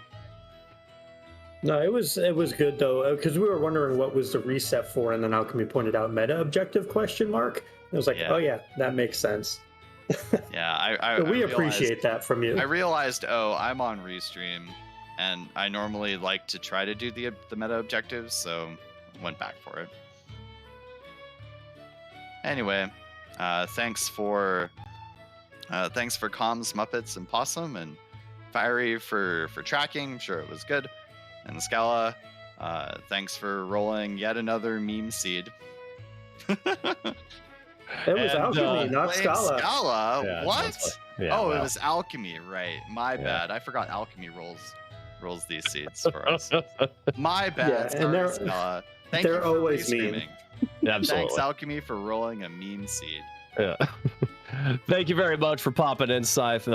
Again, I thought you raced that one really well. So good show all around. I really appreciated seeing it. Thanks. Take care, folks. Yes, sir. Well, Possum, thank you very much for hanging out with me. I know I had a ton of fun. Maybe one day I'll shut up long enough to listen to a song. Nah, never Nah. change. And if you know, just blame it on all those baseballs to the head. You know, it is what it is. I totally but forgot what the song was. See, there you go, perfect. Yeah.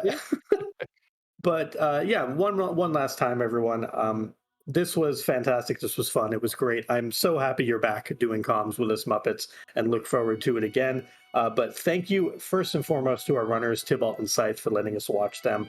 And thank you to Fiery Blizzard and GG's to Fiery Blizzard. This was their first time doing tracking, so job extremely well done.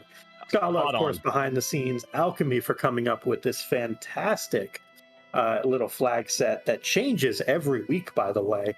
And also, just so y'all know, there are future free enterprise events coming up next week. There's nothing restreamed tomorrow, but Monday we have the community race at 8 p.m. Eastern. Tuesday, 9 p.m. Eastern, is the Eblin Spelunking Club, which I know is your favorite, Muppets. I love the word spelunking. I think it's fantastic. Wednesday is the Music Appreciation Club, which I believe is Tall Grants Club, at 8 p.m. Oh, Scythe Marshall, I'm sorry. The Eblin Spelunking Club is Reckless Charlie's. The Pink Puff League at 8 p.m. Thursday is not restreamed, so make sure you catch all those wonderful puffs out there. And then Friday, the 10 o'clock Eastern community race. And same time next week, same place for the Baron Heroes Journey. That is kind of the schedule coming up. So that's all I got, Muppets. I know there's got to be something we're gonna go do. Free Enterprise never dies around here. There's always folks running it. It just goes on and on and on. Personally, I want to thank all of you for welcoming me back after a very, very long absence. It's great to be back here with all of you, and I look forward to doing this again very, very soon. But in the meantime, we are going to go to S-Grunt, who is currently playing some Async Club Seeds. It is Edge versus the Blue Planet. So go ahead and enjoy that. Give S-Grunt our love, and I will hopefully see you all very, very soon. Have a good night.